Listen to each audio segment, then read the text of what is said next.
Bienvenue à la Chambre de commerce et d'industrie du Mans et de la Sarthe. Aujourd'hui, je reçois Sandra Levrard. Bonjour. Bonjour. Sandra.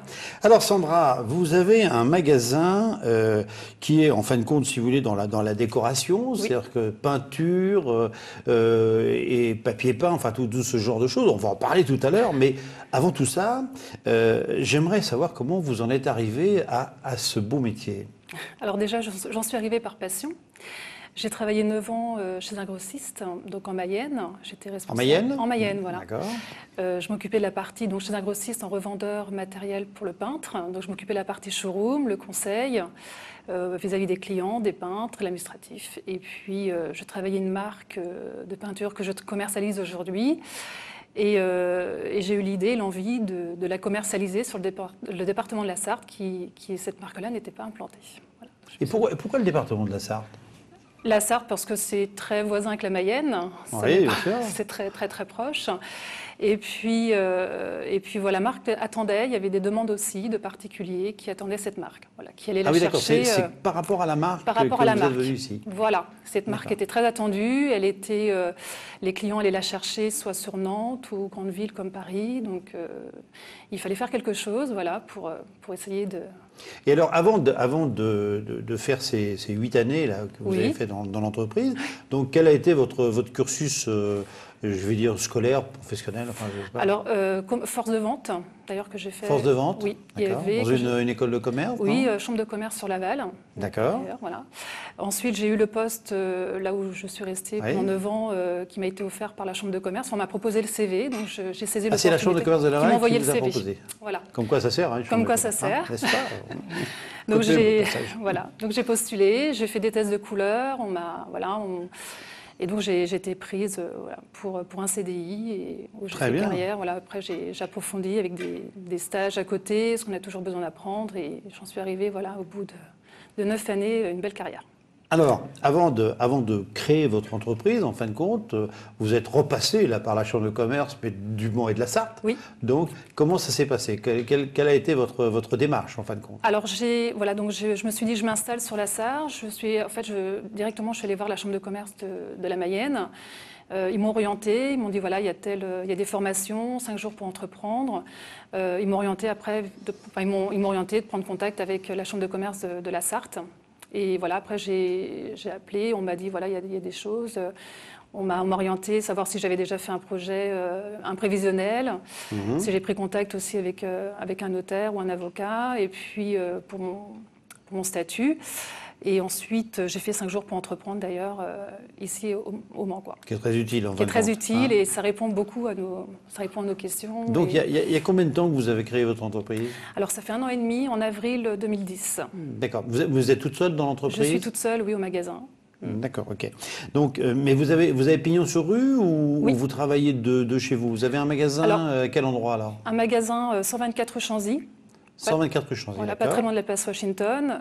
J'ai une boutique, une façade au nom de Signe Intérieur, avec des nuanciers à l'intérieur de couleurs, parce que c'est le pays de la couleur. Que ça pète, qu'on voit de l'extérieur, qu'on donne découvre envie. votre magasin, qu'on a envie de rentrer, quoi, c'est ça ? Que ça donne envie, donc des grandes palettes de couleurs, du papier peint, du revêtement de sol. Et je suis là aussi pour le conseil, voilà, donc un conseil personnalisé pour chaque intérieur. Alors, est-ce que vous faites, parce que comme vous étiez en Mayenne, est-ce que vous faites de la toile de Mayenne, non ? Non. Non, pas du tout. Je crois qu'il y a déjà quelqu'un qui le fait sur le Mans, donc c'est peut-être pas évident. Alors parlez-moi un petit peu aujourd'hui de la décoration, parce que en fin de compte, la décoration, c'est un métier qui est en pleine évolution.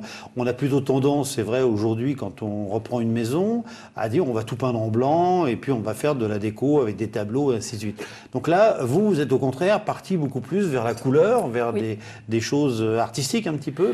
Parlez-moi un petit peu de tout ça. En fait, moi je suis vraiment là pour le conseil, pour refaire les murs ou le sol. En fait, je conseille plutôt sur déjà le démarrage, comment on démarre un chantier, les préparations des murs. Donc techniquement, je suis là aussi pour les guider en fonction des états de mur, en leur disant voilà, il y a une préparation à faire. Donc les différentes étapes avant de peindre un mur. Voilà, donc je leur explique. Pour le particulier, parce que je travaille aussi avec du professionnel, mais eux savent déjà faire, donc je n'ai pas besoin de leur expliquer. Mais les étapes à suivre, et puis après l'application et la couleur. En fait, je les guide aussi sur la couleur, sur différents panneaux, en fonction de la pièce, en fonction des meubles.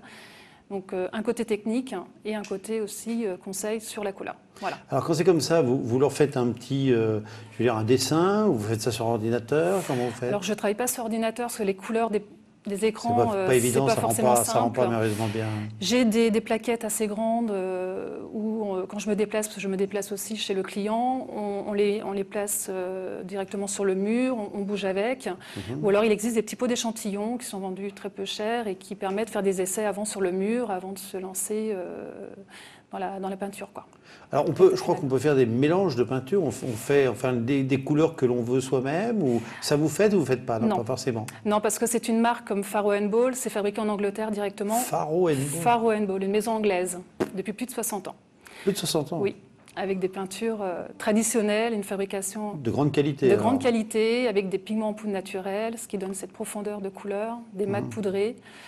Et si vous voulez, c'est fabriqué directement à l'usine avec des grands bains et on a un laboratoire qui analyse la teinte. Donc on obtient toujours la même teinte. Donc moi, je ne mélange pas à ce niveau-là. On essaie de garder les teintes parce que c'est vrai que changement de teinte, c'est jamais simple après. Il y a une palette importante. Il y a une très grande palette, plus de 132 couleurs. Combien? Plus de 132. Et j'ai 3 maisons en fait, 3 maisons de peinture. Où j'ai aussi Little Green, qui est une maison anglaise aussi également, où là j'ai aussi plus de 132 couleurs, et une autre maison aussi qui s'appelle Le Jardin des Nuances, qui est une peinture bio également. Peinture bio? Oui. Ah bon? Alors les 3 maisons sont, on va dire, sont très respectueuses pour l'environnement, donc des peintures à l'eau, très important aussi. Et donc une peinture aussi 100% naturelle, voilà, une peinture à base de l'huile de lin, de caséine et des produits 100% bio. Voilà. Très bien. Alors parlez-moi un petit peu du papier peint aussi, parce que le papier, on ne va quand même pas l'oublier, lui. Hein. Alors papier peint, aujourd'hui, c'est vrai que c'est pareil, on a des choses absolument merveilleuses. Alors, bien sûr, il y a tout l'espèce de toile que l'on met sur les murs, des fois pour y peint par-dessus, mais si les murs ne sont pas bien foutus. Mais par contre, si vous voulez, bon, au niveau des papiers peints, c'est vrai qu'aujourd'hui, il y a des modes aussi là-dedans. C'est quoi comme mode un peu en ce moment? Alors on travaille beaucoup sur un panneau différent, on travaille beaucoup en imprimé sur un panneau. En imprimé? En imprimé, on revient beaucoup aux arabesques, aux fleurs, aux formes, les formes géométriques aussi. Les années 70 reviennent à grands pas. Tiens. Oui, les jaunes acidulés, les orangés, les verts, voilà. Des couleurs très... Des grandes fleurs, moi je me souviens une fois, enfin bon, j'étais tout jeune, il y a longtemps, et on avait des espèces de grandes fleurs, si vous voulez, sur du papier orange, c'était beau. Oui, donc ça revient à la mode. Mais à l'époque, on avait ça, quoi, c'était extraordinaire. Donc ça, vous faites en fin de compte, et là, c'est pareil, vous avez des tas de présentations, voilà, ainsi de suite. Dont une maison, enfin, dont la maison Faro & Ball propose ces papiers peints qui sont fabriqués avec leur peinture. Donc on peut faire un panneau en papier peint et une continuité avec leur peinture, parce que c'est fabriqué avec leur teinte. D'accord.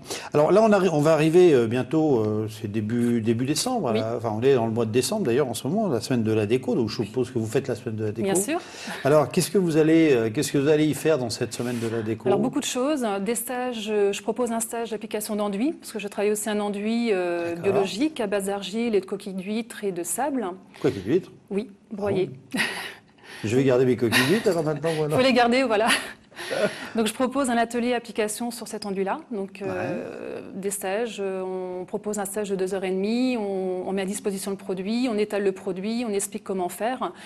Donc ça c'est très sympa, ça permet de le maîtriser. Donc ça aura lieu effectivement sur un vendredi et un samedi, enfin 2 samedis et 2 vendredis. Donc ça vous allez leur montrer aux gens. Voilà. Qu'est-ce que vous faites d'autre? Ensuite je propose un samedi matin un atelier bricolage pour les enfants, enfin du moins une fabrication d'une peinture bio. Alors on leur met à disposition des ingrédients naturels avec de la craie, de l'huile de lin. Et des pigments en poudre, on leur fait fabriquer une petite peinture pour leur expliquer qu'avec des choses saines, on fabrique des peintures, voilà, pour repartir avec leurs petites choses. Et je propose aussi des permanences avec des ateliers, rénovation de meubles, relooking. D'accord. Voilà. Vous faites justement ce qu'on appelle les meubles, vous savez, qu'on décape et puis qu'on décore. Ça vous le faites? Non, je vends. Par contre, je suppose que vous avez une palette d'adresses. Tout à fait. Oui, palette. Je suis dans la peinture. Une palette d'adresses qui, en fin de compte, si vous voulez, vous permettre de dire aux gens, vous pouvez prendre telle entreprise, ils sont très spécialisés. Tout à fait. Je suppose que tout ça vous avez. Oui. Alors parlons un petit peu d'avenir. Dites-moi un petit peu comment vous voyez l'avenir. Je le vois enrichissant. Ça me rassure, parce que c'est bien, quelqu'un qui se lance dans la... C'est une création, c'est vrai qu'arriver sur un département nouveau et arriver toute seule, paf, avec sa boutique, bon, voilà, c'est un beau challenge aussi. Il y a de la demande, beaucoup de personnes ont envie de faire, envie de bricoler, ont besoin de conseils, donc je vois un très bel avenir sur ce métier-là. Oui. Ah bah c'est un métier qui est passionnant, parce qu'en fin de compte, c'est sans arrêt en évolution, je suppose. Tout à fait. Donc vous avez effectivement des cas différents tous les jours, des personnes différentes. Voilà. Donc les gens, effectivement, vous avez beaucoup de clients par jour, vous avez... Oui. Il y a beaucoup de passages, comme c'est flashy. Vous avez un site internet ou pas? Bien sûr, oui. Okay. Alors www.signeintérieur.com. Signe avec un S, intérieur.com, voilà. C'est ça? Oui. Voilà. Bien, écoutez Sandra, un grand merci. Moi je suis ravi de vous avoir reçu et puis d'aider en fin de compte aussi des jeunes comme vous à vous faire connaître dans ce beau métier qui est la décoration, parce que signe d'intérieur, donc ça veut dire que si on a envie de changer d'intérieur, c'est le moment ou jamais de venir vous voir. Exactement. Donc rappelez-moi l'adresse. 124 rue Chanzy, Le Mans. 127 rue Chanzy, Le Mans. 124. 124. Ah, 124, excusez-moi. Bon, bah écoutez, voilà. Et nous, on va recevoir François Billois tout de suite.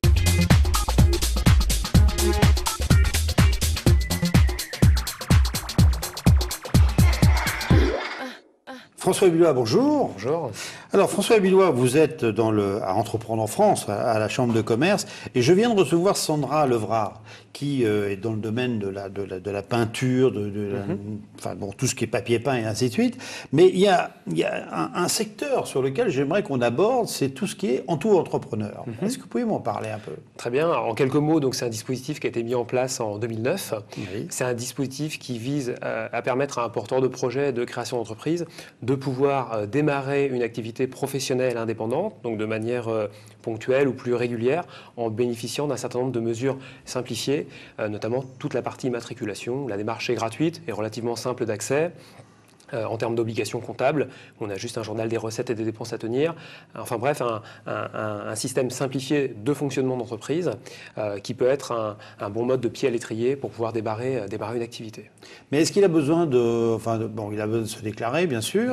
Oui. Il a besoin, je suppose, d'avoir bien sûr un compte en banque et ainsi de suite. Il a un numéro de RC ou pas? Tout à fait. Alors c'est vrai qu'on parle d'auto-entreprise, ça reste une vraie entreprise, à savoir qu'il faut un produit, un service, des clients, etc.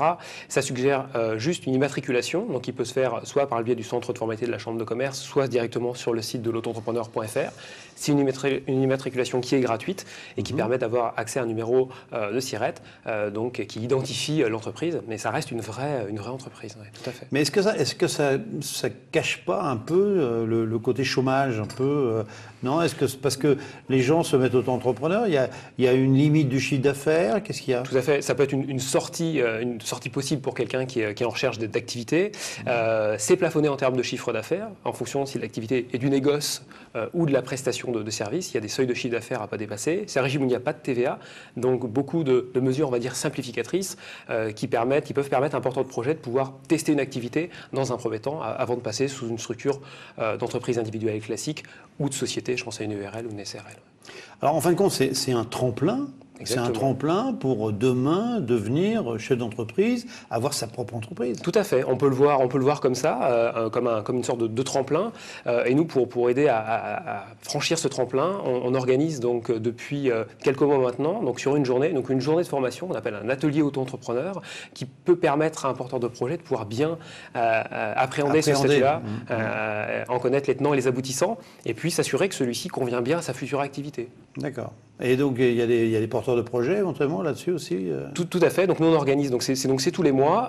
On trouve notamment sur le site de la CCI du Mans et de la Sarthe le bulletin d'inscription et le contenu de la formation, à la fois une partie théorique et pratique. Comment je déclare mon chiffre d'affaires, comment je paie mes charges sociales et mon impôt sur le revenu, parce que c'est un système où la particularité, c'est que vous payez des charges sociales et de l'impôt sur le revenu sur le chiffre d'affaires que vous dégagez, tous les mois ou tous les trimestres. Parfait. Écoutez François, un grand merci pour ça, pour les futurs auto-entrepreneurs qui vont regarder l'émission, parce que je suis persuadé qu'il va y avoir la queue à la Chambre de commerce, j'en suis persuadé. J'espère que et puis nous, on se retrouve la semaine prochaine. Merci, au revoir.